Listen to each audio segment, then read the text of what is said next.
Just a minute. Yeah, no issues. It's fine. Yeah, basically, before learning, I also want to learn like how to start phonics. Like, generally, it's a notion that ABCD people start from ABCD, but nowadays it's a trend. Like, phonics needs to be teachers first. So, first of all, we need to understand before learning them. That's why I joined. Hey, hi. Hello, everyone.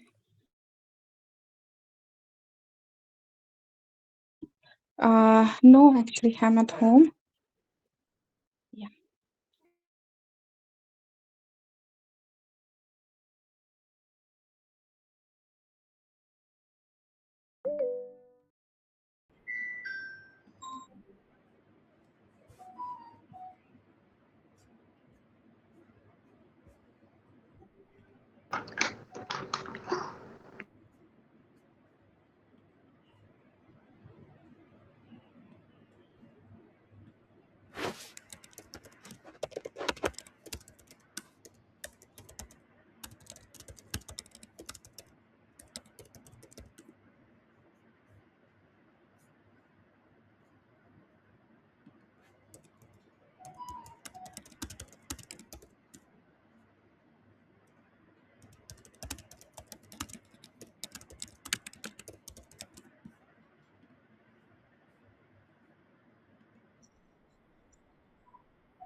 Hello.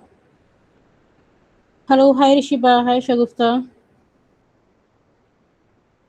Hi. Hello, everyone. Prasanna hello Suman, और भी कोई है जो join करने वाला है? नहीं शिवानी का मैसेज आया है, उसकी थोड़ा कोल्ड एंड कफ है and she will not be joining. ठीक है, इतने ही लोग हैं। ठीक है।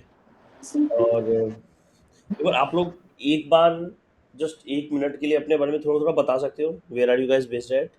एंड किस लेवल और पे एज ऑफ योर चाइल्ड, हाँ। है आपका चाहिए? Hello, this is Dr. Shagufta. I'm working as consultant gynecologist in Delhi NCR, and I have a 2-year-old daughter. Like she has just completed 2 years on 26th of July. Okay. Um, and Hi, that's it. Rishiba this side. I'm based at Pune. I'm IT engineer and my daughter is 19 months old. Okay. Okay. And Prasanna? Hello, Ji. I'm Prasanna. I'm from Hyderabad. My daughter is 21 months old. I'm humble.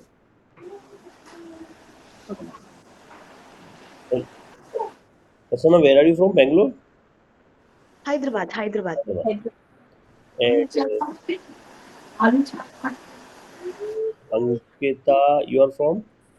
I'm from Bangalore, you are basically. From My daughter is 21 months old, and I'm an electrical engineer. electrical engineer. Okay. Ankita Bangalore, Prasanna Hyderabad, Rishiba forgot Pune, Rishiba Pune, and Shagufta, Dr. Shagufta Delhi NCR. Dr. Shagufta, where exactly is your clinic? We are also from I'm Delhi NCR actually, Ghaziabad. I'm consultant at Akash Dwarka Sector 3. अच्छा, okay. We are also residing in Ghaziabad near Noida Okay, sector 62. okay. Nice. ठीक है, let's start. वहीं पे अच्छा, होगा दीदी, ढूंढो bed पे। will you be वहीं start होगा और बाहर कैसे होगा? or like how do you want me to help you out here?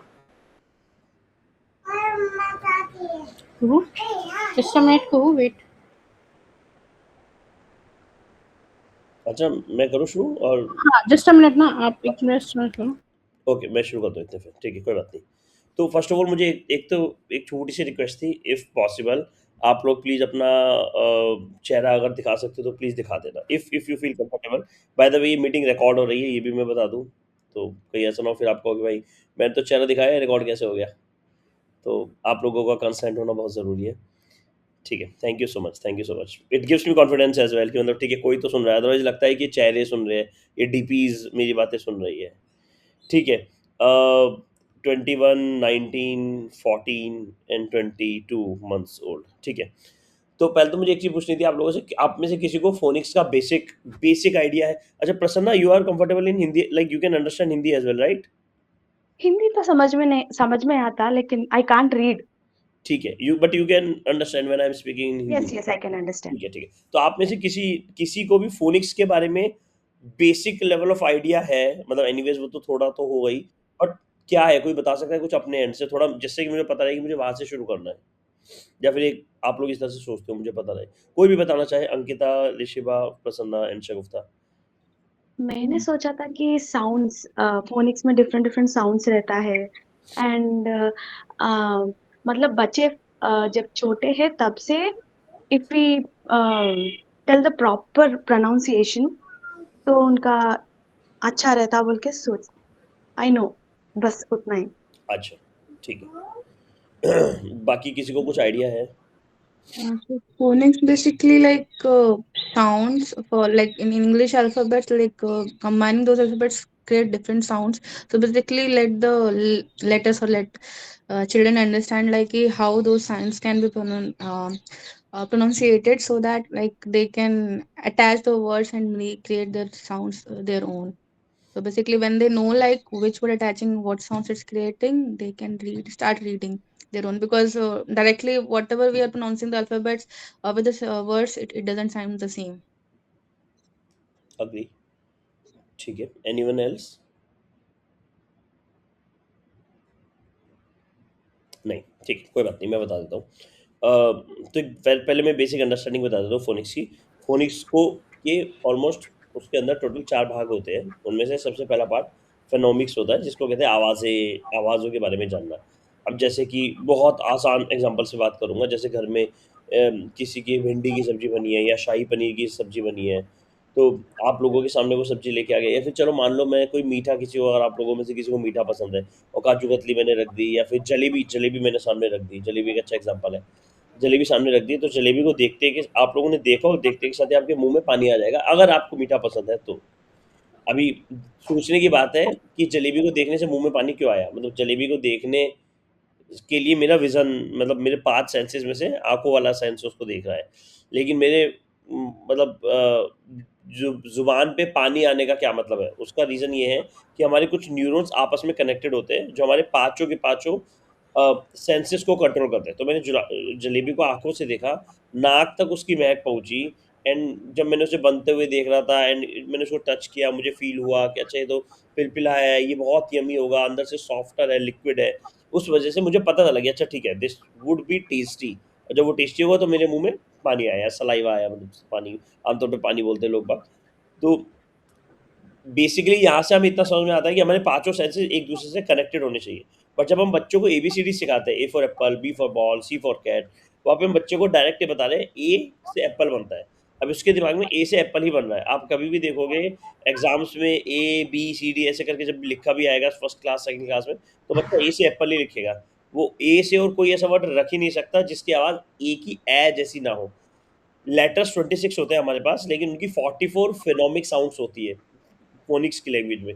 जैसे कि ई से आप ई भी बोल सकते हो और ई से ए भी बोल सकते हो। जैसे ई से इंजीनियर भी होता है, ई से एलिफेंट भी होता है, एलिफेंट कहते हैं उसे बाय द वे, ई से एलिफेंट भी होता है, या फिर यू हो गया, यू से आप यूनिवर्सिटी हो गया, अम्ब्रेला हो गया। अब यू से ही यूनिवर्सिटी में यूनिवर्सिटी ऐसे य वाली आवाज़ आ रही है, जबकि अम्ब्रेला में वाली आवाज़ आ रही है। दोनों का लेटर यू से शुरू हो रहा है। तो 26 लेटर्स की 44 फोनेमिक साउंड्स होती है। लेकिन अभी हम लोगों के लिए, हम लोग एडल्ट हैं, हम लोगों के लिए क्या है ना कि मतलब हमें पता है कि यूनिवर्सिटी को यूनिवर्सिटी कहते हैं, अम्ब्रेला को अम्ब्रेला कहते हैं। हमें पता है कि वहाँ पे अगर दोनों जगह यू लगा हुआ है तो उसका मतलब ये नहीं है कि अम्ब्रेला को मैं यूम्ब्रेला बोल दूंगा या फिर यूनिवर्सिटी को मैं अनिवर्सिटी बोल दूंगा। मतलब इट्स जस्ट लाइक कि हमने सुना है तो हमें पता है, हमने सोचा नहीं है क्योंकि शायद हमने वो पढ़ा नहीं है या फिर हमें पढ़ाया नहीं गया होगा फोनिक्स के तौर पे, लेकिन हमें पता है। इट्स जस्ट लाइक कि हमें भाई हमें हमने रट ली है चीज़ें, हमने ऐसे सुनते सुनते आए हम, तो हमें भी पता है कि इसको ऐसे बोलते हैं, हमें पता है कि इसको वैसे बोलना गलत होगा। लेकिन बच्चों को वो चीज़ नहीं पता है, उनको तो वो पता है, उनको जो पता होंगे वो लेटर साउंड्स पता होंगे या इनिशियल लेटर्स पता होंगे, उनको ये एग्जैक्ट चीज़ नहीं पता होगी जो हमें पता है कि भाई लोग सुनता है, तुम तो उसी चीज़ को रिपीट करेंगे। वही चीज़ हम लोग बच्चों को सिखाते हैं। इस पूरे के पूरे कोर्स का एम बच्चों को सिखाना नहीं है, रीज़न बीइंग क्योंकि अगर हम बच्चों को सिखाएँगे तो हमें स्क्रीन पे उन्हें लेके आना पड़ेगा, और 3 साल से नीचे के सारे बच्चे, उन्हें हमें स्क्रीन पे लेके आना पड़ेगा, जो हम नहीं चाहते। हम बस इतना चाहते हैं कि विदिन 3 मंथ्स हम लोग आप लोगों को इतना सक्षम और सशक्त बना दें कि उसके बाद वहाँ से लेके बच्चे के 3 साल तक की जर्नी आप कवर अप कर लोगे। 3 साल की क्यों बोल रहा हूँ, 3 साल इसलिए बोल रहा हूँ क्योंकि 3 साल तक की उम्र मोर देन इनफ होती है, ऑलमोस्ट 80-85%, 92% तक न्यूरॉन्स डेवलप हो जाते हैं, और उसमें साउंड न्यूरॉन्स भी होते हैं। जब वो आपके वर्बल, साउंड, ओरल न्यूरॉन्स अच्छे से डेवलप हो जाएँगे तो आपके लिए ईज़ी हो जाता है कि अब आप उस कन्वर्सेशन को और आगे तक लेके जा सकते हो। और सबसे बड़ी बात ये है ना, कू अभी 2.5 साल की है, ऑलमोस्ट वो 2.5 साल टच उसने किया, उसके 1 डेढ़ महीने पहले से उसने अपने आप ही ज़्यादा बोलना शुरू करा है, बहुत ज़्यादा बोलना शुरू करा है। लड़के होते हैं, अगर आपके पास लड़के होंगे, आप में से किसी के पास भी, तो लड़कों के साथ थोड़ी दिक्कत होती है, वो थोड़ा लेट बोलना शुरू करते हैं। वो 10वें महीने के आस-पास थोड़ा-थोड़ा बोलना शुरू करी थी, लड़के ऑलमोस्ट 1.5 साल से लेके ढाई, पौने 3 साल तक भी कर देते हैं, एंड इट्स वेरी नॉर्मल। मतलब किसी डेवलपमेंटल पीडियाट्रिशियन से भी बात करोगे तो इट इज़ नॉर्मल कि मतलब ठीक है, लड़का है तो 2.5 साल तक, 2 साल तक, 3 साल तक करता है, टाइम लेता है अपना। इस पूरे के पूरे 90 डेज़ का जो पूरा प्रोसेस है वो हम लोग स्टेप बाय स्टेप बिना किसी प्रेशर के और बिना रैंडम वर्कशीट्स के गाइड नहीं करेंगे, डोंट वरी। हमारे पास मतलब हमने वर्कशीट बना रखी है। मेरा आपको एम ये था इस कॉल को समझाने का कि देखो, आप लोग यूट्यूब पे जाओगे, आपको 1000 लेक्चर्स मिल जाएँगे। आप लोग उसके अलावा कोर्सेरा, यूडेमी पे जाओगे, वहाँ भी मिल जाएँगे। इंस्टाग्राम पे भी मिल जाएगी आपको एक से बढ़कर एक रील्स फ़ोनिक्स को लेकर। तो और एक्टिविटीज़ और वर्कशीट्स की बात करें तो वो भी आपको मतलब कोई 50वें में, कोई 200 में, कोई 1000 में, कोई 15,000 में, कोई 20,000 में, पूरे कोर्सेज़ भी लोग बाग बेच रहे हैं। आप लोगों को जो मेन फ़ोनिक्स में जो असली इस्तेमाल करना है, वो 2 चीज़ों का करना है। सिर्फ़ और सिर्फ़ 2। अगर आपने इन दोनों चीज़ों को पकड़ लिया, तो आप ये सब चीज़ें जो मार्केट में मिल रही है, आप इन सब से अपफ्रंट हो चुके होंगे। सिर्फ़ और सिर्फ़ 2 मेन चीज़ों पे फ़ोकस करना है। पहला, कंसिस्टेंसी। जो भी चीज़ कराओ, डेली करानी है, उसमें मिस नहीं करना। दिन का 15 मिनट दो, अपने दिमाग में एक नंबर डिसाइड कर लो कि मैं 15 मिनट दूँगी। अगर आप में से कुछ लोगों ने ब्रेन भी ले रखा है, कुछ लोगों ने ब्रेन इंडिपेंडेंट दोनों ले रखा है। तो अब आप अपने हिसाब से देखो कि आप कितना टाइम दे सकते हो। मेरे हिसाब से आपने अगर तीनों लिया है या कोई भी नहीं लिया, कोई 2 लिया है या कोई 1 लिया है, आपको 15 minutes per day first month के लिए तो देना देना चाहिए, बहुत ज़रूरी है। और ये 15 मिनट देना है तो देना ही है।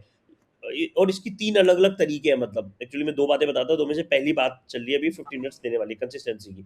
इसके अंदर 3 बातें। पहला, ये जो कंसिस्टेंसी होगी, कोशिश करना ये राइट सेम टाइम पे हो, डेली बेसिस पे, मंडे टू संडे, सातों दिन। अगर आपको लग रहा है कि मैं रात को सोने से पहले 15 मिनट डेडिकेटेड दे ही सकती हूँ, तो रात को 15 मिनट दो। अगर आपको लग रहा है सुबह-सुबह उठते ही दे सकती हूँ, तो सुबह-सुबह उठते ही दो। लेकिन ये टाइम अपना फिक्स रखना। यहाँ से 3 चीज़ बिल्ड होगी। पहला, बच्चे का डिसिप्लिन बिल्ड होगा। उसके दिमाग में एक लॉजिक बैठेगा कि भाई मम्मी तो सुबह-सुबह उठते ही मुझे बै, कै, डै ये आवाज़ों के बारे में बतानी शुरू कर देती है। दूसरा, उसे पता चलेगा कि मुझे डेडिकेटेडली एक जगह बैठ के चीज़ों को समझना है, एक्टिविटीज़ करनी है, बेसिक लेवल ऑफ वर्कशीट्स को देखना है, अलग-अलग तरह की आवाज़ें सुननी है। तीसरी चीज़, जब उसका डिसिप्लिन बन जाएगा और वो इन सब चीज़ों को जानने की कोशिश करेगा कि अच्छा मुझे एक ही टाइम पे क्यों बिठाया जा रहा है, तो उसकी टेंट्रम हैंडलिंग अपने आप सॉल्व हो जाएगी। आपको उसके टेंट्रम्स के साथ परेशानी नहीं होना पड़ेगा, क्योंकि बच्चे टेंट्रम्स यूजुअली, हमें लगता है कि बच्चे टेंट्रम कर रहे हैं, बट बच्चे वो जो टेंट्रम कर रहे होते हैं वो इसलिए कर रहे हैं क्योंकि वो बोर हो रहे हैं, वो बहुत हैवी हाइपर एक्टिव है। अभी उनके पास कुछ करने को नहीं है, हमने कुछ दिया नहीं ना उन्हें करने को, इस वजह से वो बहुत ज़्यादा हाइपर एक्टिव है। हमें लगता है कि यार हमने तो उसको बॉल तो दी थी, वो बॉल के साथ क्यों नहीं खेल रहा, हमने उसे बर्तन दिए थे, बर्तन के साथ क्यों नहीं खेल, वो खेल लिया उसके साथ। उसकी कैपेसिटी है ही नहीं कि वो बॉल के साथ 3 मिनट से ज़्यादा खेल पाए, और इसमें गलती उसकी नहीं, गलती आपकी है। गलती मतलब हम लोगों की एज़ अ पेरेंट्स है।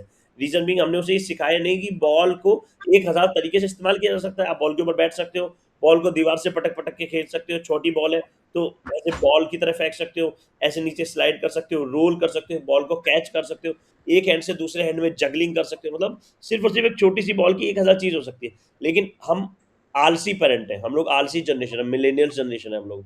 हमने बॉल पकड़ा दी और हमने सोचा हमने हमारा काम हो गया, अब भाई तू आगे देख ले अपना। लेकिन वो बच्चा है, उसे बॉल का सिर्फ़ एक ही चीज़ पता है, ऐसे उछाल के फेंक दी और जाके भाग के लेके आ गया, फिर वापस फेंक दी। उसे बस इतना आता है करना, इससे ज़्यादा उसे नहीं आता क्योंकि हमने उसे बताया नहीं। इसलिए वो 1 डेढ़ मिनट में बोर होके आगे चले जा रहा है। तो ये जो बोरियत है, this is very, very, very important.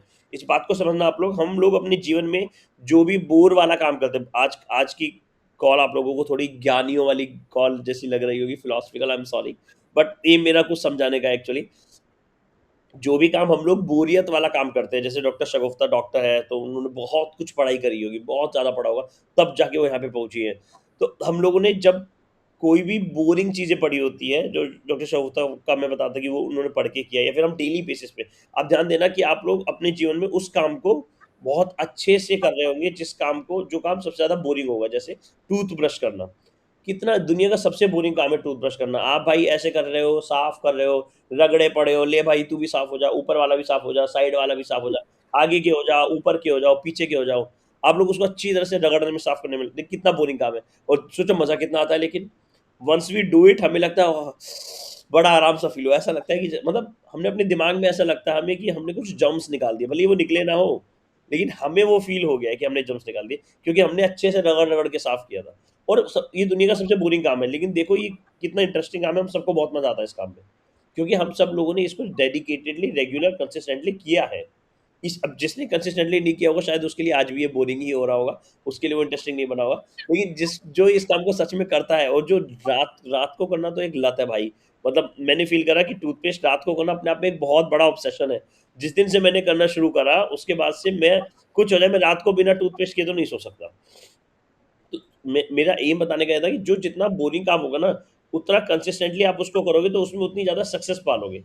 तो same goes for learning as well. Phonics की लर्निंग आप लोगों के लिए बोरिंग हो सकती है, बट जितना आप उसको समझोगे उतना ईज़ी होगा। बच्चे को बोर होना सिखाओ, एम मेरा ये था पूरी कन्वर्सेशन का। बच्चे को बोर होना सिखाओ। उसको आपने एक किताब दे दी, अभी उसको उस किताब से बोर होना सिखाओ। हमारा क्या होता है, बच्चा क्या ना बोर हो गया, ऐसे करके उसने अपनी किताब फेंक दी। अच्छा रुक जा, रुक जा, ले मैं दूसरी किताब लेके आ जाती हूँ, ले मैं दूसरी टॉयज़ दे देती हूँ तुझे। नहीं देना आपको टॉयज़, क्यों देना दूसरा टॉय? उस किताब में 1000 चीज़ें हैं जिसे वो देख सकता है। उसे पढ़ना नहीं आ सकता तो वो इमेजेस देख सकता है, वो कलर्स को आइडेंटिफ़ाई कर सकता है, वो शेप्स को आइडेंटिफ़ाई कर सकता है। वो बहुत ही ज़्यादा छोटा है, 6 से 9 महीने या 6 से 12 महीने के बीच का है, तो पन्ने पलटना सीख सकता है, पन्ने फ़ोल्ड करना सीख सकता है, पन्नों के बीच में कोई बुकमार्क लगाना सीख सकता है, किताब को उल्टा करके पलटना सीख सकता है, उल्टा करके उसको टर्न करना बहुत सारी चीज़ें हैं। किताब को ऐसे करके खड़ी कर सकता है, किताब को नॉर्मल खड़ा कर सकता है, वर्टिकल, हॉरिज़ॉन्टल, बहुत सारी चीज़। एक ही एक्टिविटी आप किसी छोटी भी चीज़ से कर सकते हो, लेकिन इसके लिए आपको कॉन्शियस होना पड़ेगा। मतलब अगर आप एक ऐसे पेरेंट हो कि मुझे कोई बताएगा तो ही मैं काम को करूँगी, जैसे मैंने अभी आपको 2 एग्ज़ाम्पल दिए, एक बॉल वाला दिया, कितनी सारी चीज़ें कर सकते हैं, किताब वाला दिया। अगर आप एक कॉन्शियस पेरेंट हो तो आप ये सब कर लोगे अपने आप, क्योंकि आपके दिमाग में उस पर्टिकुलर टाइम पे प्रायोरिटी रहेगी कि आपका बच्चा बोर, उसे कैसे भी होके एक ही चीज़ के साथ बोर होते हुए उसी चीज़ को एक्साइटमेंट बनाना है। लेकिन अगर आप एक कॉन्शियस पेरेंट नहीं हो तो आपको लगेगा कि मैं इसको हटा देती हूँ, मैं इतनी टेंशन लूँ ही क्यों यार, कि किताब को ऐसे भी कर ले, किताब को वैसे छोड़ ना, मैं उठा के किताब हटा दे, ले भाई तू दूसरी किताब ले ले। अभी उसे दूसरी किताब तो मिल गई, वो शांति भी हो गया, लेकिन उसने बोरियत नहीं सीखी। और अगर उसने बोरियत नहीं सीखी ना, तो आज नहीं तो कल वो आपको परेशान करेगा, क्योंकि भाई आपके घर में कितनी किताबें होंगी, कितने ही टॉयज़ होंगे, कितने ही बर्तन होंगे। 1 दिन, 2 दिन, 4 दिन, 10 दिन, 15 दिन भी, या तो फिर ये कि हर हफ्ते आप लोग टॉयज़ लाते रहोगे, जो होता है इंडियन हाउसहोल्ड्स में, जो आमतौर पे होता है, दादी-नानी कोई ना कोई नई-नई चीज़ें लेके आती रहती है। बच्चा साइकिल से बोर हो गया, बच्चा स्कूटर से, भाई ₹10,000 का स्कूटर है, ₹5,000 की साइकिल है, कैसे बोर हो रहा है बच्चा? क्योंकि आपने उसे बहुत बहुत एक्टिविटीज़ है जो साइकिल के साथ की जा सकती है। साइकिल सिर्फ़ चलाने-चलाने के लिए नहीं होती है, एडल्ट्स के लिए चलाने के लिए होती है, बच्चे के लिए बहुत सारी चीज़ें हैं। तो मेक श्योर कि बच्चे को बोर होने देना प्लीज़। तो जो 2 पॉइंटर्स मैं वापस पीछे आता हूँ, पहला पॉइंटर था कंसिस्टेंसी। प्लीज़ याद रखना कि कंसिस्टेंसी सेम टाइम पे डेली बेसिस पे देनी ही देनी है। उसके लिए मंडे, संडे कोई छुट्टी नहीं है। आप नाना-नानी के घर जा रहे हो, दादा-दादी के जा रहे हो, तबीयत खराब है, बुखार 102 है, कुछ भी हो, आप उस चीज़ को मेंटेन रखो। ऐसा हो सकता है कि बुखार 102 है, तो शायद सुबह 9 से 9:15 जो हम करते हैं तो वो नहीं कर पाए, दोपहर शाम को कर लेंगे, बट करो। उससे बच्चे के दिमाग में बस एक चीज़ डालनी है आपको, भाई ये तो तेरे को 24 घंटे में 15 मिनट करना ही करना है। It is non negotiable. अब अगर तू रो रहा है तो ठीक है, तू अभी रो ले, मैं आधे घंटे बाद करवाऊँगी, लेकिन 24 आवर्स में से 15 मिनट्स मैं तेरे को करवाऊँगी ही करवाऊँगी। Because this class is not about phonics, it's about building discipline and handling tantrums. ये सबसे मेजर चीज़ है। मतलब मैं आपको बोलने लगूँ कि मैं आपके बच्चे को फ़ोनिक्स सिखा दूँगा। भाई फ़ोनिक्स सिखाने से पहले पहले मुझे उसे बैठना सिखाना है, टेंट्रम हैंडलिंग सिखानी है, उसका डिसिप्लिन बिल्ड करना सिखाना है। तो ये सारा प्रोसेस रहेगा। तो प्लीज़ आप सब लोग याद रखना, कंसिस्टेंसी बहुत इंपॉर्टेंट है।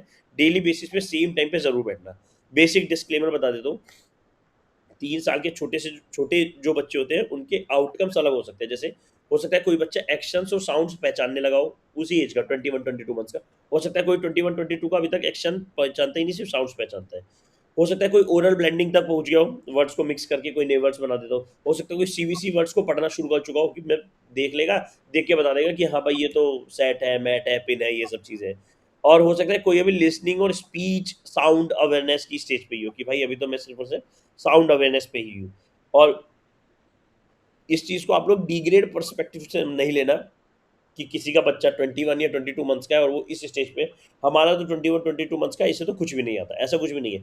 हर बच्चे की एज, लैंग्वेज का एक्सपोजर, अटेंशन स्पैन, एक जगह बैठने का स्पैन होता है, स्पीच क्लैरिटी होती है, रीडिंगनेस होती है, सबकी अलग अलग होती है, क्योंकि ये सब हमारे जीन्स के थ्रू ही हमारे अंदर डेवलप होता है।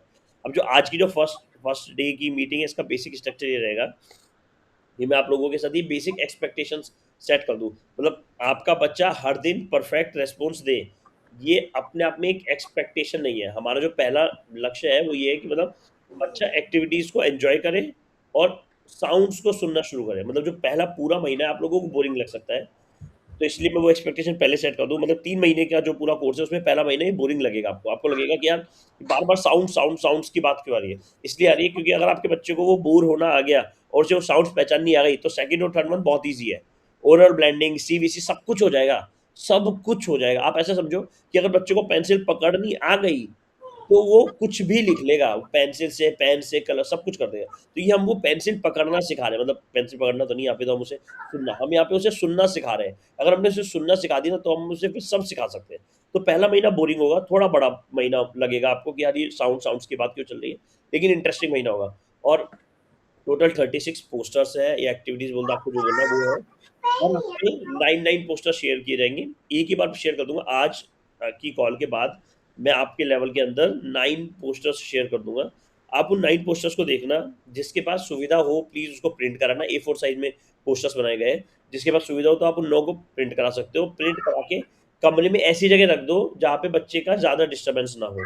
जैसे कि कोई ऐसा रूम जिसमें बच्चे के टॉयज़ वगैरह चीज़ें ना हो, जिसमें सिर्फ़ और सिर्फ़ बेड हो, बिस्तर हो, अलमारी हो, कुछ बच्चे का डिस्टर्बेंस वाली चीज़ ना हो, किताबें ना हो, उसकी टॉयज़ ना हो, कि बच्चा इधर-उधर खोज ना पाए, ज़्यादा ढूँढे ना, ज़्यादा डिस्टर्ब ना हो, डेविएट ना हो पॉइंट से।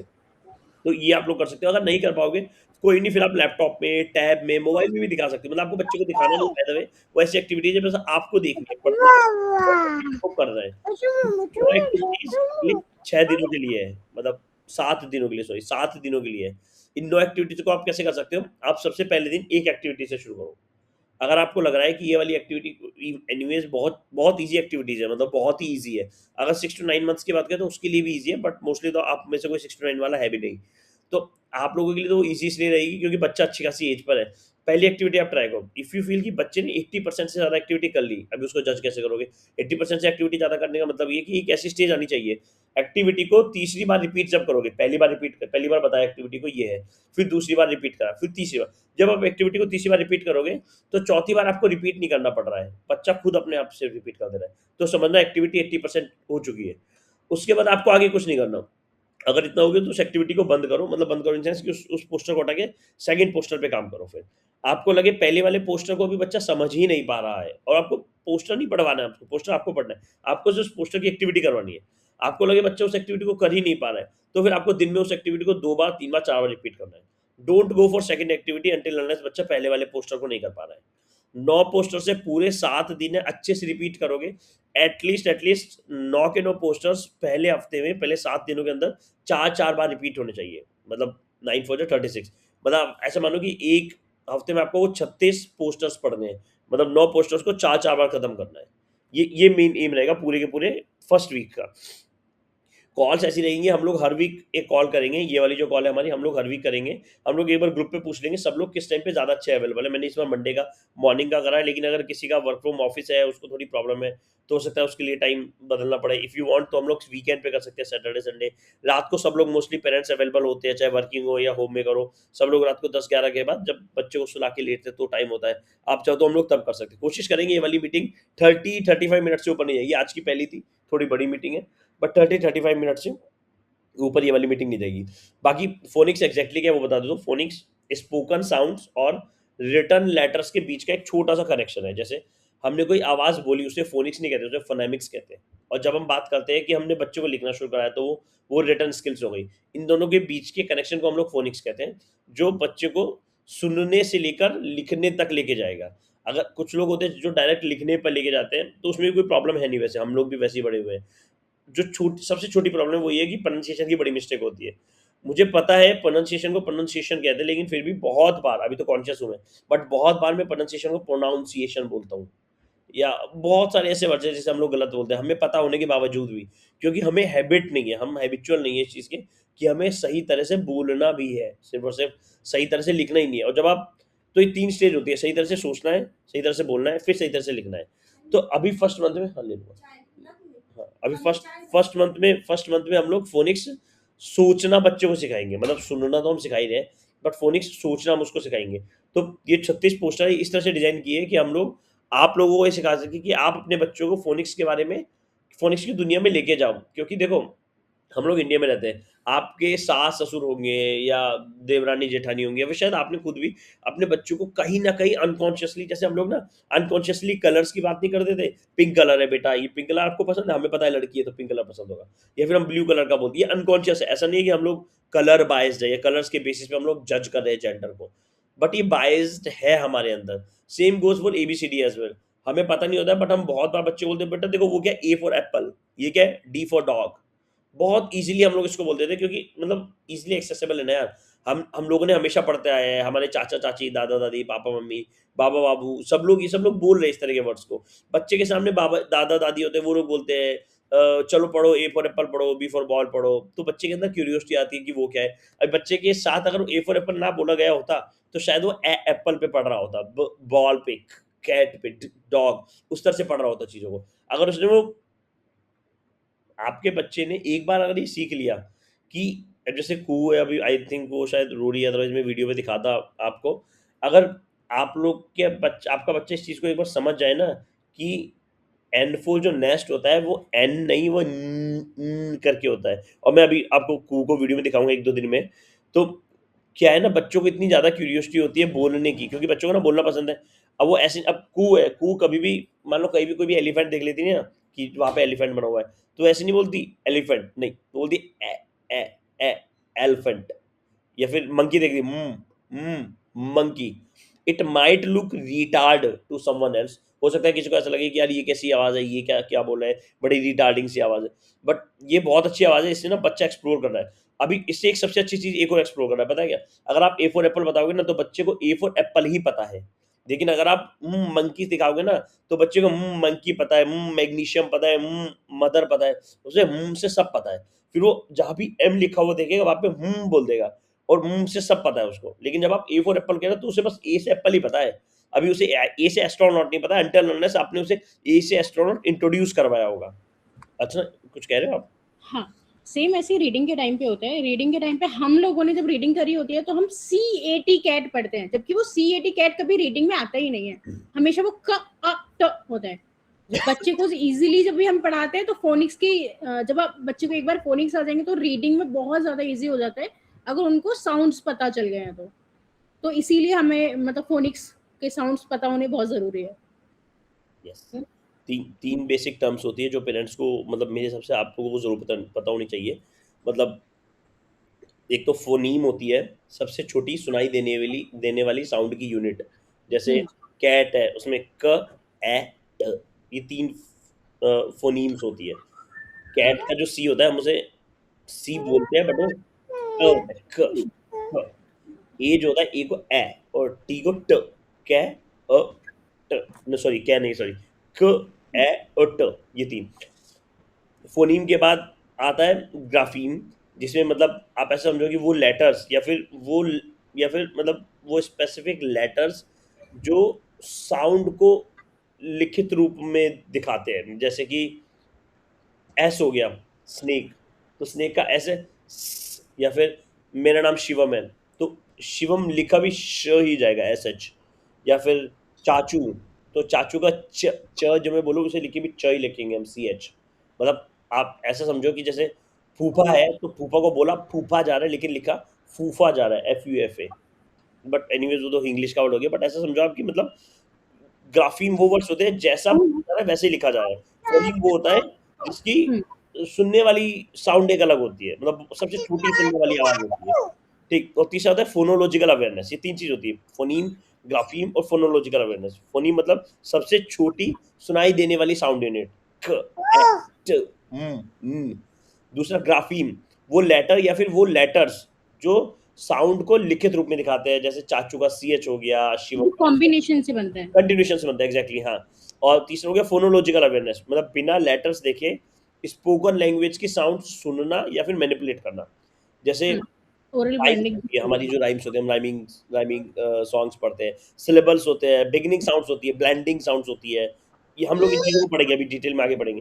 तो जो फोनेमिक अवेयरनेस की ट्रेनिंग होती है और सिस्टमेटिक फोनिक्स की जो ट्रेनिंग होती है, दोनों अर्ली रीडिंग और स्पेलिंग डेवलपमेंट में बहुत बहुत ज़्यादा हेल्प करता है। ये बात को सब आप लोग समझने की कोशिश करना। अभी लेटर का नाम और लेटर का साउंड, इन दोनों में डिफरेंस हो सकता है। जैसे बी लेटर है, बी, तो इसका नाम है बी, मतलब बी बोल रहे हैं इसको, लेकिन इसका साउंड है बॉय, ठीक है। तो रीडिंग के लिए बच्चा बी और टी, आप समझ लो, इसको नहीं जोड़ेगा। जैसे बैट है, तो बैट को बच्चा BAT, आपको ऐसे बच्चे को बिल्कुल भी नहीं पढ़ाना है, आपको ब ऐसे कराना है। कभी भी आपने लिखा हो देख लिया ना कैट, तो आपको बोलना बेटा जैसे CAT नहीं, आपको बोलना है क। और अभी आप लोगों को थोड़ा सा अलग लग रहा होगा, आपको लग रहा होगा कि हम लोग ऐसे क्यों पढ़ा रहे हैं, ऋषि को नींद आ रही है, ऋषि पानी पी लो।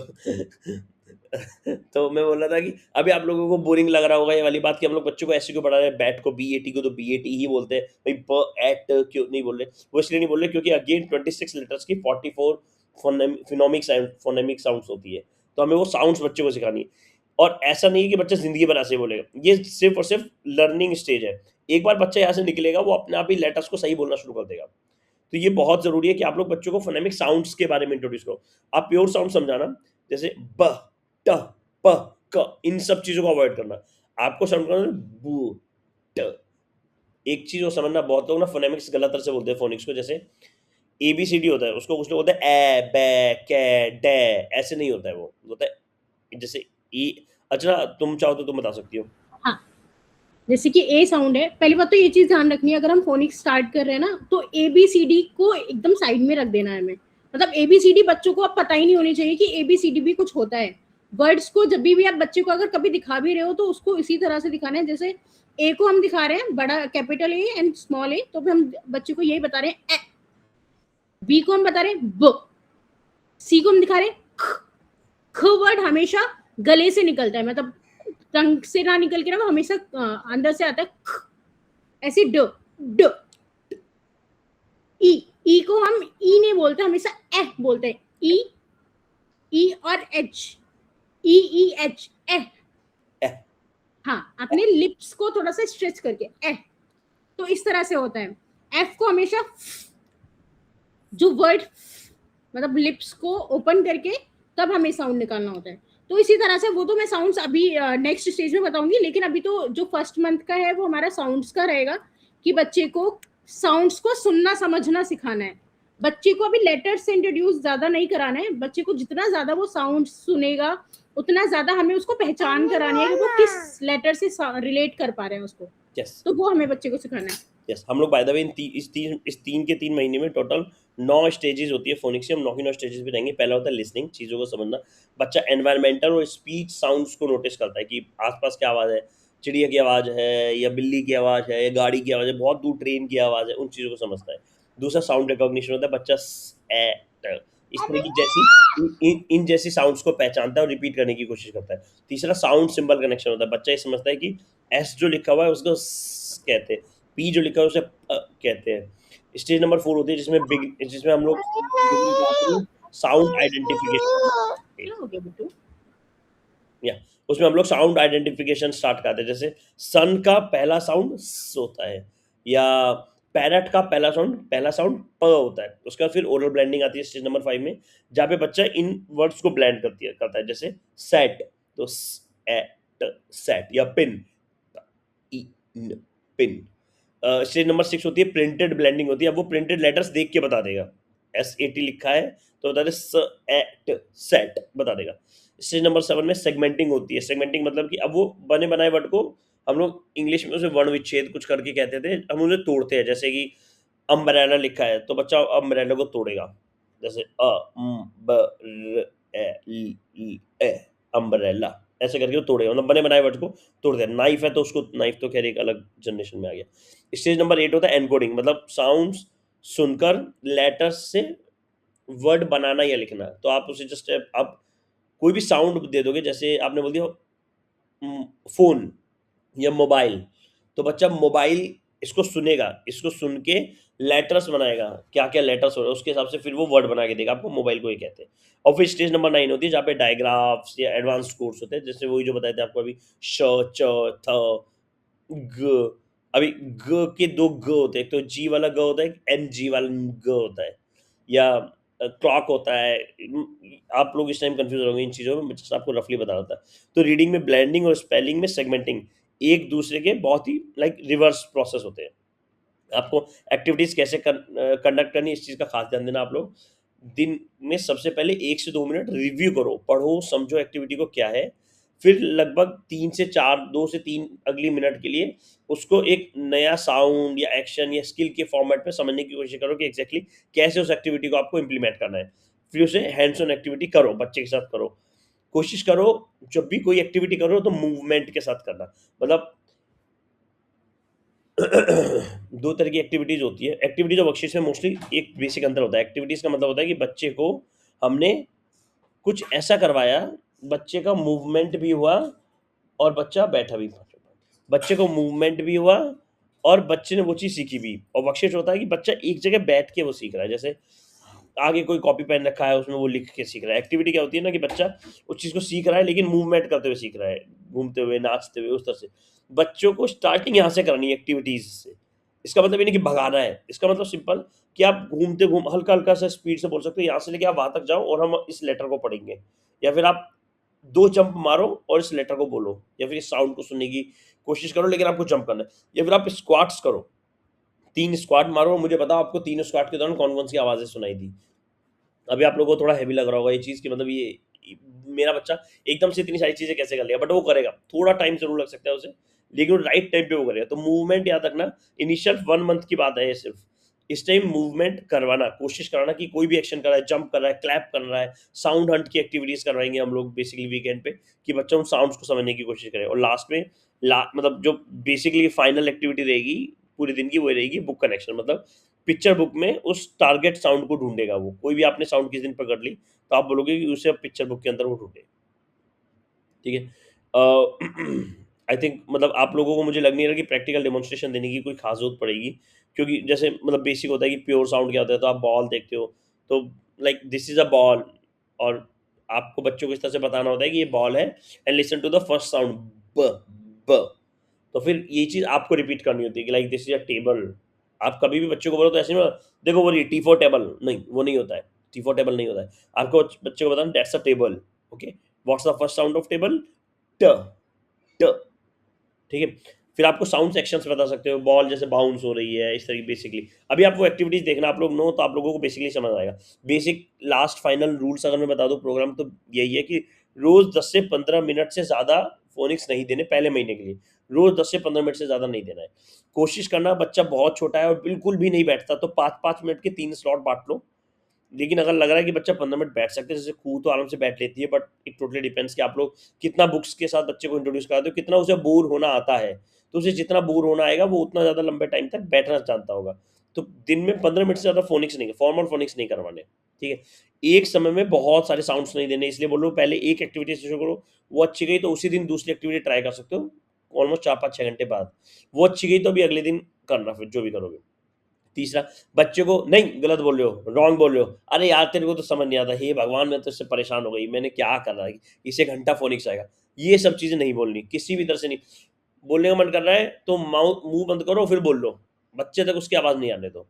क्योंकि अगर बच्चे को अंडर कॉन्फिडेंट फील होगा, उसको ऐसा लगेगा कि मैं कुछ गड़बड़ी कर रहा हूँ, तो वो अगले स्टेप में भी गड़बड़ी ही करेगा, ठीक है। सबसे पहले आप मॉडल करोगे किसी भी एक्टिविटी को, आपको खुद करना है, उसके बाद बच्चे को अटेम्प्ट करवाना, ठीक है। केवल फ्लैश कार्ड्स नहीं करने, ऑब्जेक्ट्स हो गए, एक्शंस हो गए, किताबें हो गई, मूवमेंट हो गई, इन सब चीज़ों के ब्लेंडिंग से पहला मंथ जाएगा। पहले मंथ में सिर्फ और सिर्फ फ्लैश कार्ड्स पे काम नहीं होगा, ठीक है? लेटर के नाम और उनकी जो आवाज़ है उनको मिक्स भी नहीं करना है। और random A to Z sequence के बजाय क्यूमुलेटिव सीक्वेंस होता है, जो अर्चना बता देगी आपको नेक्स्ट मीटिंग में। एक एग्जैक्ट तरीका होता है, हम लोग मतलब जैसे एबीसीडी आप लोग पढ़ते हो तो एबीसी बच्चे को एब है, एब, कैट, ऐसे नहीं सिखाया जाता है। वो एक होता है सेट पिन हो गया, मतलब एक स्पेसिफिक तरीका होता है, पहले वो लेटर्स सिखाए जाते हैं जो बच्चे के लिए बोलने आसान हो लेकिन समझने मुश्किल हो, जिससे बच्चा उस तरफ जाएगा। और किसी भी नई स्किल से पहले याद रखना कि कोई ना कोई पुरानी स्किल रिवाइज करनी है। तो आज अगर आपने एक एक्टिविटी कराई और अगले दिन आपका प्लान है कि आज मैं 2 एक्टिविटी कराऊँगी, तो उस दिन 2 एक्टिविटी कराने से पहले पहले वाली एक्टिविटी एक बार रिवाइज करा दो जल्दी से, फिर अगली 2 एक्टिविटी करा लो। तीसरे दिन पहली वाली तीनों एक्टिविटी रिवाइज करा दो जल्दी से, फिर अगली एक्टिविटी करा लो। या फिर ऐसा कर लो, रिवीजन का एक अलग टाइम रख लो, सोने से पहले रिवीजन और सुबह उठने के बाद नॉर्मल एक्टिविटी करानी है, ठीक है? वर्कशीट्स जो है सिर्फ और सिर्फ एक सपोर्टिंग मटेरियल है, कोई टीचिंग मेथड नहीं है, इसको समझना। जो ये 36 वर्कशीट्स या 36 पोस्टर्स में दूंगा, एक सपोर्टिंग मटेरियल है। जो असली मावा है या मेवा है वो इस वेबिनार में है, ये जो मैंने अभी आपको बताया। क्योंकि जो भी मैं अभी आपको एक्टिविटी या वर्कशीट दूंगा वो आपको ऑलरेडी कहीं ना कहीं कुछ ना कुछ ढूंढ ढांड के मिल ही जाएंगी। हमने अपने हिसाब से बनाया है बेस्ट वो, बट आपको कहीं ना कहीं मिल ही जाएगा, वरना गूगल से कहीं ना कहीं से आप लोग उसको ढूंढ लोगे उस तरह का कुछ ना कुछ। लेकिन जो असली असली मेवा है वो ये है कि मैं आपको कैसे सिखा रहा हूँ कि आपको वो एग्जैक्टली वर्ड्स बोलने कैसे सिखाने हैं, उस पर काम कैसे करना है। और फोनिक्स के साथ कन्वर्सेशन, वोकैबुलरी, स्टोरीज और राइम्स, ये चारों चीज जारी रखना। अब जारी कैसे रखोगे? कन्वर्सेशन, बच्चे के साथ दिन भर बात करते रहो। किसी दिन कोई स्पेसिफिक लेटर पढ़ा है तो उस लेटर के से रिलेटेड वर्ड बोलते रहो। मान लो आपने, अर्चना आपको जब बताएगी कौन से लेटर से शुरू करना है, बट मैं एग्जांपल के तौर पे बोल देता हूँ, एस लेटर शुरू करते हैं, स वाला लेटर शुरू करते हैं। तो आपको क्या, आपको दिन भर कन्वर्सेशन उसके साथ, बच्चे के साथ जारी रखना है उस लेटर की। जैसे आपको उसको बोलना है स्नेक कैसे करता है, हिस्की कैसे साउंड होती है, अच्छा कुकर की सीटी कैसे बजी थी, है ना? अच्छा आपको गैस की आवाज आ रही है, देखो मैंने गैस स्टोव ऑन किया है तो आवाज आ रही है, या फिर मतलब आपको हर जगह से कहीं ना कहीं से वो वाली आवाज आपको ढूंढनी है। आप उस आवाज को खोजोगे, फिर आपको बच्चे को दिखानी है कि देखो ये वो वाली आवाज थी। तो ऐसे कन्वर्सेशन। वोकैबुलरी, जब आप इन आवाज़ों को बताओगे तो वोकैबुलरी भी आप करो। जैसे स्टोव का स हो गया, स्नेक का स हो गया, हिस साउंड का स हो गया। स्टोरीज, मतलब आप स्टोरी बना सकते हो। बच्चों का दिमाग होता है ऐसा कि वो रात को सोने से पहले स्टोरी सुनना पसंद करते हैं। मेरे पास एक फोनिक्स की बड़ी अच्छी किताब का सेट था। आप लोगों में से किसी ने क्रिस फेरी की बुक का सेट लिया है बाय द वे? अभी तक किसी ने कभी कभी ट्राई किया है क्रिस फेरी का, या फिर बॉब बुक्स को किसी ने ट्राई किया है? Yeah, I just bought, you mentioned like that first beginner series. ठीक है, ठीक है। तो बॉब बुक्स बहुत अच्छी है। बेड टाइम स्टोरीज के लिए बॉब बुक्स बहुत अच्छी है। और उसमें आप फर्स्ट पेज बदल के सेकंड पेज पे जाओगे तो लेफ्ट में हर बार ना वो स्पेसिफिक साउंड्स की भी बात कर रहा है कि आपको इस साउंड को बच्चे को सिखाना है। तो याद रखना, फोनिक्स अकेले मतलब कंप्लीट लिटरेसी का कोई करिकुलम नहीं होता है, फोनिक्स अपने आप में।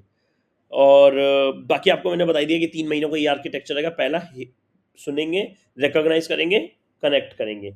आपका आउटकम, आपका as a parent pure sounds correctly बोलना है आपको, ठीक है? साउंड्स के एक्शंस को यूज करना है। बच्चों के अंदर रीडीनेस को ऑब्जर्व करना है कि क्या बच्चा पढ़ पा रहा है, क्या वो बोर हो पा रहा है। और चौथा, साउंड बास्केट या फिर सॉर्टिंग एक्टिविटीज होती है, उन चीज़ों को हम लोग कंडक्ट करेंगे। बच्चों की क्या एक्सपोजर होगा पहले महीना? Listening skills, first sound set वो समझेंगे, साउंड एक्शंस वो समझेंगे, साउंड और सिंबल्स का कनेक्शन समझेंगे, बिगिनिंग साउंड्स को मैच करेंगे, और ओरल ब्रांडिंग के एक्सपोजर को सिंपली ऊपर ऊपर से समझेंगे। सेट पिन, मचकॉक जो होता है वो वाला पार्ट पढ़ेंगे ये मंथ 1 में। फिर मंथ 2 में ब्लैंड सेगमेंट बिल्ड हो गया। मंथ 3 में कोड को एक्सटेंड करने की कोशिश करेंगे और रीडिंग करना धीरे धीरे धीरे धीरे शुरू करेंगे। और आई थिंक मतलब मेरे हिसाब से तो ये इस वाले वेबिनार में मैं इतना बता सकता हूँ। अगर किसी को कोई स्पेसिफिक क्वेश्चन हो तो आप पूछो कि आपका बच्चा कोई चीज़ नहीं कर पाता है, कुछ भी आपको लग रहा हो कि आपको फील हो रहा हो कि ये शायद डेवलपमेंटल रुकावट तो नहीं है।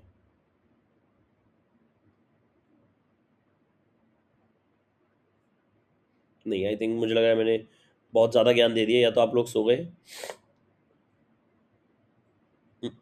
मेरा एक क्वेश्चन था, because it's the first time we will be teaching our children like phonics. तो जैसे अभी एग्जांपल तो आपने दे दिया कि इससे साउंड करना and all, but doing it will be a different challenge for अस।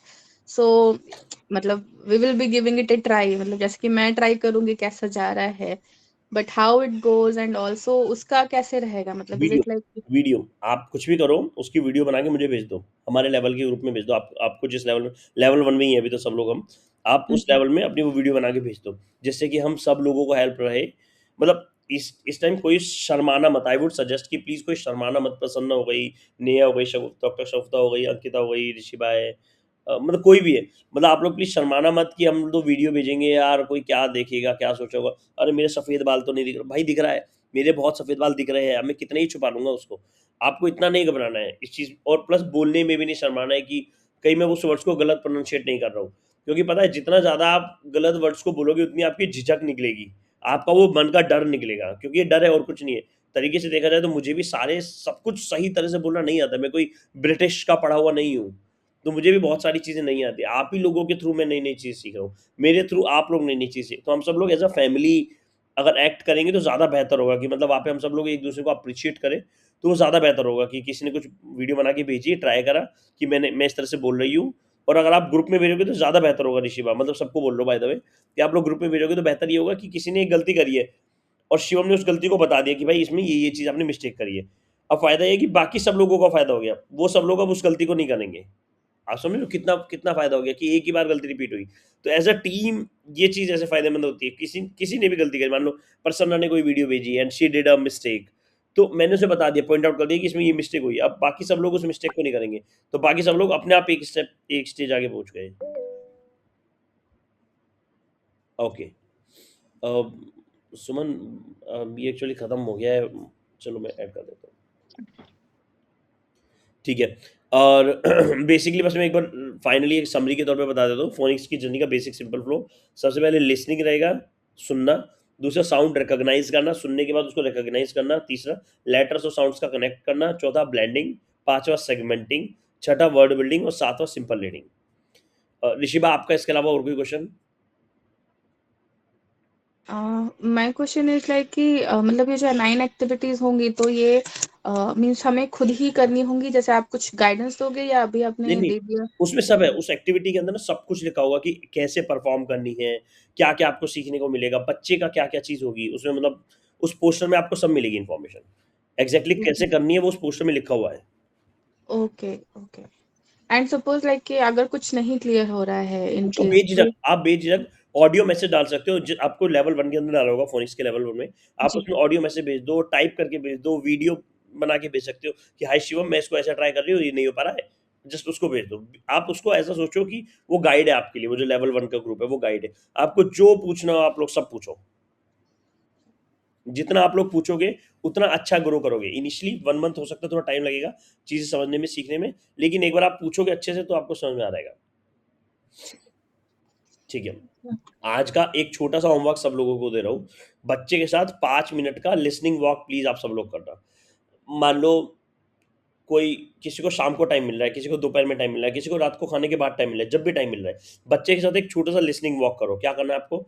बच्चे को की फिंगर पकड़नी है या फिर बिना फिंगर भी, जैसे वो खुद भी चलता है, उसको लेके चलो और पार्क के चक्कर काटो या कहीं के भी, उसे बोलो चलो चलते हैं, घूम के आते हैं। गिन के 3 से 4 मिनट या 5 मिनट एटलीस्ट, या छत पे घूम लो, बालकनी में घूम लो, कहीं भी कुछ भी। कुछ एक्टिविटी नहीं करानी, कुछ टॉय हाथ में नहीं देना, कोई डॉल हाथ में नहीं देनी, कोई साइकिल हाथ में नहीं देनी, उसे पैदल ही चलने देना है, बोर होने देना, याद रखना। लेकिन 5 मिनट के लिए उसको बोलो चलो, और जब चलवा रहे हो ना उसे, तो उसे साउंड्स सुनना सिखाओ। उसे मतलब आपको एक्टिंग करनी है, जैसे मैं कू के साथ जा रहा हूँ तो चलते-चलते ला ला ला ला ला ला, मज़ा आ रहा है, चलने में मज़ा आ रहा है, आराम-आराम से चल रहे हैं हम लोग, और एकदम से बोलो कू, आपको आवाज़ आ रही है ट्रेन, ट्रेन। तो वो एकदम से वो खुद, अब क्या होने लगा है ना, अब कू चलते-चलते एकदम से मुझे बोलती है वेट डैडा, वेट, वेट, वेट। बस उसे बस की, उसे पता लग रहा है कि जिस तरह से बस चाहती है, उसे वो पता है कि वो बस की आवाज़ है। उसे पता है कि वो ट्रेन की आवाज़ है। उसे एग्ज़ैक्ट वो पता है कि वो कोयल की आवाज़ है। बच्चे एक बार साउंड रिकॉग्नाइज़ करेंगे तो आपकी लाइफ़ बहुत ईज़ी हो जाएगी, क्योंकि बच्चा फिर अपने आप ही उसे एक्सप्लोर करता रहेगा। तो सिर्फ़ और सिर्फ़ सिंपल 5 मिनट की वॉक करनी है आज के लिए। बाकी वो मतलब जो 9 एक्टिविटीज़ वो मैं दे रहा हूँ, वो तो आपको करनी ही करनी है आप सब लोगों को। लेकिन बेसिक एक्टिविटी आज की ये है कि आप लोग प्लीज़ 5 मिनट की वॉक करो, आज की नहीं, इस पूरे हफ़्ते की। 5 मिनट की वॉक करो बच्चे के साथ डेली बेसिस पे। 3 से 5 मिनट की, चाहे छत पे करो, बालकनी में करो, टेरेस पे करो, पार्क के चारों ओर करो, सड़क पे घूमो, हाईवे पे घूमो, जहाँ आपको, लेकिन कोई भी टॉयज़ कुछ भी लेके नहीं जाना। सिर्फ़ आप और आपका बच्चा, सिर्फ़ ये 2 चीज़। इस एक्टिविटी करो। आप खुद प्योर साउंड्स को प्रैक्टिस करने की कोशिश करो घर से, मतलब आप चाहो तो छोटी छोटी आवाज़ें होती है उसको समझने की कोशिश करो घर में, खुद ही सुनने की कोशिश करो। जैसे आप नल खोलते हो, मतलब टंकी खोलते हो, टैप खोलते हो, तो उसमें पानी जब गिरता है, पानी की जो आवाज़ होती है, पानी जब सिंक में गिर रहा है तो क्या आवाज़ आ रही है, पानी जब बाल्टी में गिर रहा है तो क्या आवाज़ आ रही है, पानी बाल्टी भरी हुई बाल्टी, आधी आधी बाल्टी पानी से भरी हुई, उसके ऊपर जब पानी गिर रहा होता है तो कैसी आवाज़ आ जाती है। तो मतलब ये चीज़ें आपको सुननी पड़ेंगी, बहुत ज़्यादा आपको सुननी पड़ेंगी, समझनी पड़ेंगी। अगले महीने, पूरे 1 महीने के लिए आप लोग इसको इस तरह से दिमाग में डाल लो अपने, कि आपको जितनी साउंड्स हो सके उतनी सुननी है। मतलब हम लोग बहुत साउंड्स इग्नोर कर रहे हैं। मैं आपके साथ बात कर रहा हूँ, इस टाइम पंखे की एक आवाज़ आ रही है, आप सबके पास पंखे की एक आवाज़ आ रही होगी जिसे आप लोग इग्नोर कर रहे होंगे। हम लोग मतलब एडल्ट होते हैं तो हम समझदार हो जाते हैं, हमें होता है पंखे की आवाज़ इग्नोर करते हैं, काम पे फ़ोकस बढ़ेगा, तो हम लोग उसको इग्नोर कर देते हैं। बट अब आपको बच्चे को सिखाना है तो आपको वो सिखवाना पड़ेगा उसको, कि पंखे की आवाज़ भी एक आवाज़ है, और बेटा वो वाली जो आवाज़ है वो आपको समझनी पड़ेगी, वाली जो आवाज़ है वो आपको सुननी पड़ेगी। और चाइल्ड का जो बेसलाइन है उसकी वीडियो रिकॉर्ड कीजिएगा प्लीज़, बिना प्रिपेयर कराए। बेसलाइन मतलब कि आप बेसलाइन कैसे ऑब्जर्व करोगे वो मैं बताता हूँ। और उसे कोशिश करना है कि उसे, मतलब उसको प्रिपेयर करके नहीं करना, आपको रैंडम वीडियो बनानी है। जैसे क्या आपका बच्चा, बेसलाइन में बेसिकली 6 क्वेश्चंस होते हैं, आप लोग चाहो तो लिख सकते हो कहीं पे, किसी को भी लिखना हो तो। पहला पॉइंट तो, क्या आपका बच्चा साउंड को नोटिस करता है? कोई भी साउंड गई, जैसे आपने मान लो एकदम बोला कि देखो ट्रेन की आवाज़ आ रही है, अभी चुप हो जाओ उसके बाद। और ये नहीं बार-बार आपको बोलना है, बार-बार नहीं बोलना, देखो ट्रेन की आवाज़ आ रही है, देखो, देखो, देखो, देखो ट्रेन की आवाज़, देखो सुनो, सुनो, अरे सुनो, अरे सुनो, इतने में तो ट्रेन चली गई है। आपको बस एक बार बोलना है, हे देखो ट्रेन की आवाज़ आ रही है आपको, दैट्स इट, बस कुछ मत बोलो। Then let him do it, देखते हो क्या करेगा। वो आपको देख रहा है, वो समझने की कोशिश कर रहा है, ये क्या हो गया, मम्मी को अजीब-सी बातें करने लगी है, आज सुबह की मीटिंग के बाद से हो रहा है, सब कुछ अभी तक तो ठीक-ठाक थी। या वो खुद समझने की कोशिश कर रहा है कि मम्मा ऐसे क्यों कर रही है, फिर वो ऐसे करेगा, मतलब उसको देखो क्या कर रहा है बच्चा। दूसरा, क्या बच्चा, आप जो राइमिंग डाल रहे हो, जो बेड टाइम स्टोरीज में राइम्स बोल रहे हो, क्या बच्चा उनको एंजॉय कर रहा है? राइम्स को एंजॉय करना बहुत ज़रूरी है।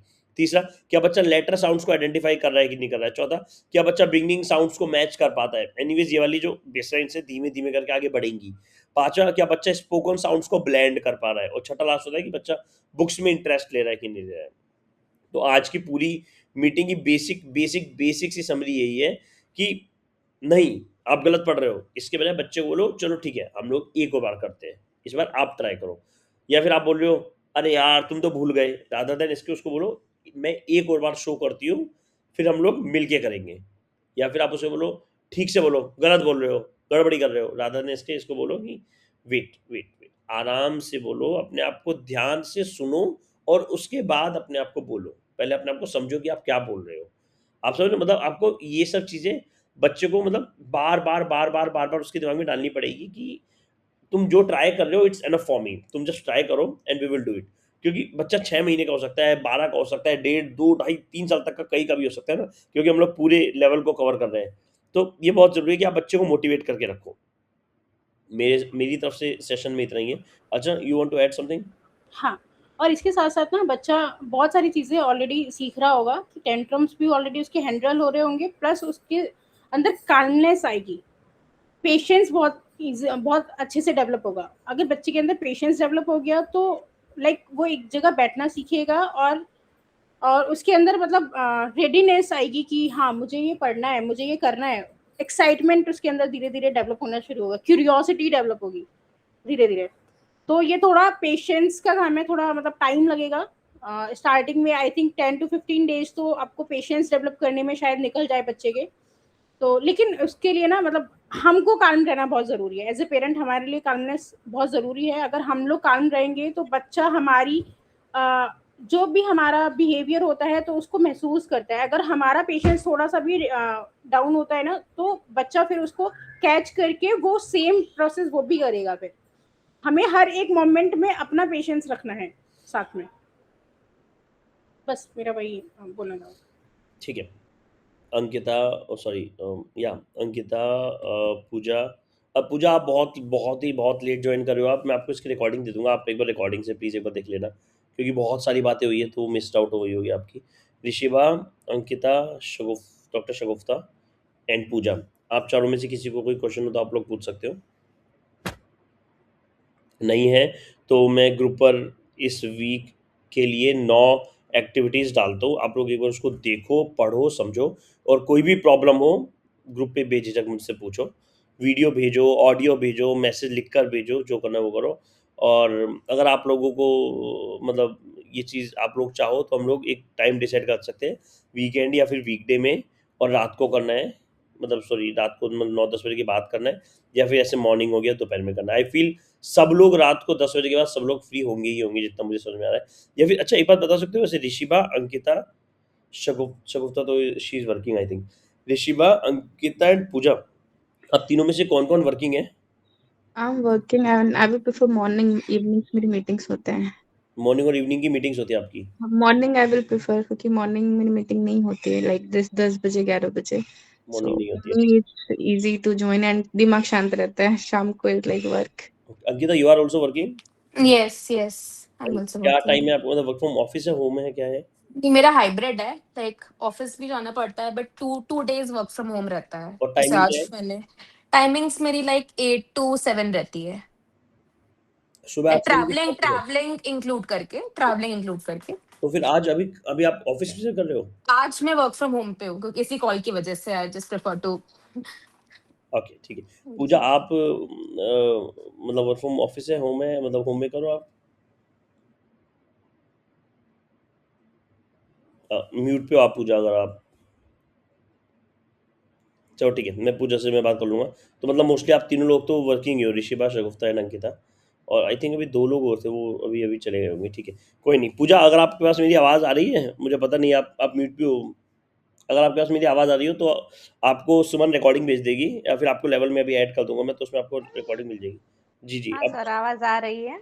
आप मुझे रिकॉर्डिंग भेज देना। ठीक है। आप होम मेकर हो वैसे या वर्किंग हो पूजा? हाँ, नहीं, होम में करो। अच्छा, ठीक है, ठीक है।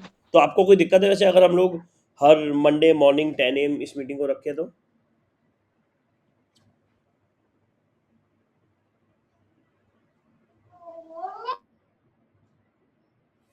चलो कोई नहीं, उनका नेटवर्क थोड़ा वीक होगा। शुभम, ठीक है, हम वीकेंड भी प्रेफर कर सकते हैं ना मीटिंग के लिए, लाइक वंस अ वीक है तो। मैं पोल डालता हूँ, एक बार मैं पोल डालता हूँ उस पे। हाँ, हाँ, तो वर्किंग वो आई बेटर। थिंक वीकेंड ज्यादा बेटर रहेगा सबके लिए। मोस्टली वर्किंग मदर्स ही हैं, तो वीकेंड आई थिंक सबके लिए बेटर है। मैं एक बार पोल डाल दूंगा उस पे ग्रुप पे, देखते हैं कौन कौन कब कब आने के लिए ज़्यादा आतुर है, तब कर लेंगे। फर्स्ट मंथ के लिए हम लोग हर वीक करेंगे, और फिर सेकंड मंथ से आपको बहुत हद तक चीज़ें समझ आ जाएंगी, फिर ये कि जब भी ज़रूरत है हम लोग तब वापस कर लेंगे। मतलब मीटिंग्स की ऐसी कोई पाबंदी नहीं है, मीटिंग्स की आपको ज़्यादा ज़रूरत पड़ेगी नहीं आप लोगों को मोस्टली। अब आप देखोगे शुरुआत में तो थोड़ा करेगी, उसके बाद पड़ेगी नहीं, क्योंकि कोई भी दिक्कत आपको है तो आपके पास ग्रुप का डायरेक्ट एक्सेस है, सीधा वहाँ पे ऑडियो मैसेज भेजो, वीडियो भेजो, कुछ भी भेजो, आपको एकदम रिस्पॉन्स मिलेगा, फास्ट टू फास्ट रिस्पॉन्स मिलेगा, जितना फास्ट हम लोग कर सकते हैं। ठीक है, thank you so much Rishiba, Ankita, doctor Shagufta, Pooja for joining. Thank you so much for your time. Thank you so much everyone. Curious रहिएगा प्लीज़, क्यूरियसली और कंसिस्टेंटली बच्चे को ये चीज़ कराना, और कोई भी दिक्कत हो प्लीज़ हमें फीडबैक देते रहना, कुछ भी एक्टिविटी में, किसी भी चीज़ में कुछ भी हो तो। Sure, thank you. Thank you Ankita, bye. Thank you so much guys, thank you so much. Bye Shiva.